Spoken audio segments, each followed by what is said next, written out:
was no umbilical. Yeah, mid-30s, mid-late 30s. There was no electricity. There was not any pavement on the road out front. It was a gravel road. It was a gravel road. Truck or car would go by and clouds of the, summertime dust would be Still lots of horses though everywhere. I mean, Oh, yeah. it wasn't cars too much then. Oh no, in the barn not only was it a dairy farm with all the cows, they had 2 teams of horses and a couple of teams of mules. In the stable. Working horses. Working horses. Yeah. That's right. Yeah. My first memory of tractors on that farm, 2. One was already worn out, so it didn't go out in the field anymore. I don't know, burned a transmission or whatever. But it was parked near the silo. And in line with the silo, and it had this great big, drive wheel, and it would run the big 12-inch belt that would run the silo filler machine, Yep. That was a steam That's tractor. just what I was going to ask you. It was a steam tractor. Steam, can you believe that? And the other one, the other tractor was a steam tractor that worked the fields. Steam. Unbelievable. That's my memory. Unbelievable. And then it was a big deal when we went up there one summer and Grandpa had traded in the working steam tractor for a red Farmall tractor, International Farmall tractor. What year would that be? Oh, I don't know, mid-30s something. Mid-30s. Yeah, mid-30s sometime.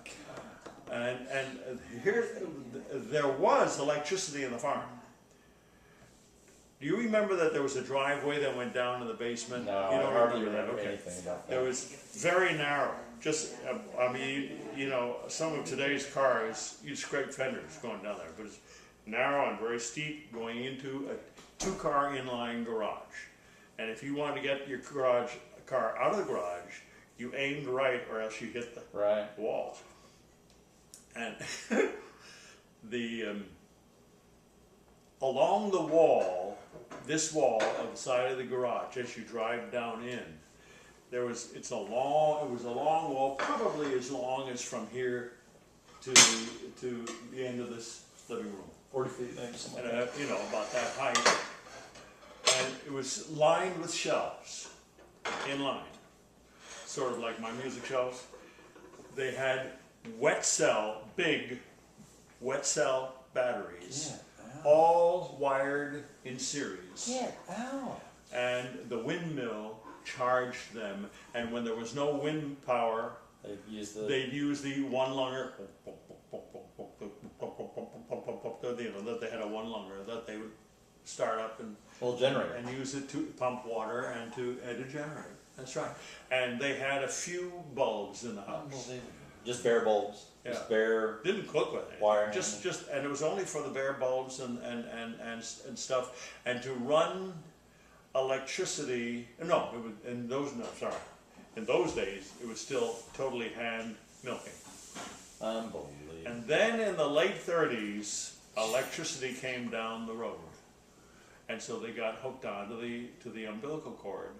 And then, of course, it was a whole new day. Well, it was the whole rural electric. They had electric milkers and all the rest. Was it a successful farm? Oh yeah, it was. He did well. Oh yeah, because they went to Florida on the hot winters, didn't they? Oh yeah, sometimes. It was a very successful farm. Really, very successful farm. So, and how many acres do you know? How many? Acres? About 180. I forget what it is. 160, really 180. It was under 200 acres in my memory. And what was it, the product? Milk, period, or cheese, or what? It was a dairy farm, and the product was milk. And once a day, in the morning, after breakfast, and the morning milking was done, the last night's milk, and which was, they had their own pasteurizer. Oh, they did? Oh yeah. And they loaded in the big,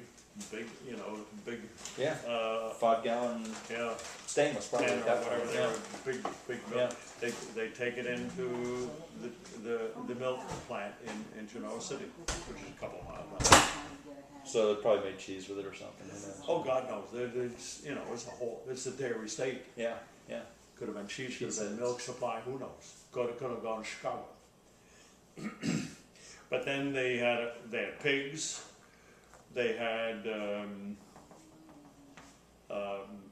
they'd have grain, corn, partially for sale, but mostly for the animals. What do they use the mules for? Draft. The mules were for pulling the plow and Oh, stuff? Oh yeah. Oh, interesting. Yeah, they're strong.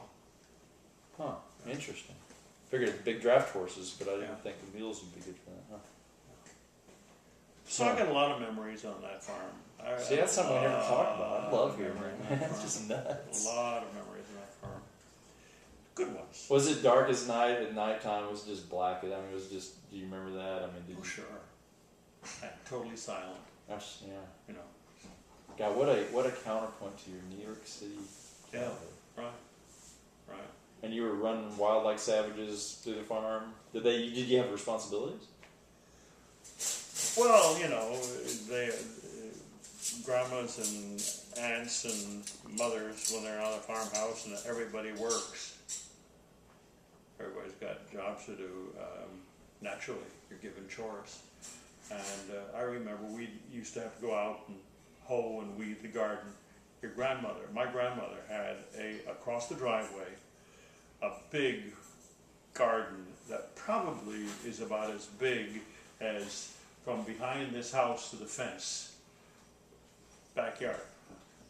Now that was 4-acre garden. that was the house garden. Yeah. You know, That's the kitchen garden. that's the kitchen Yeah. garden. That's right. Corn, beans, radishes, carrots.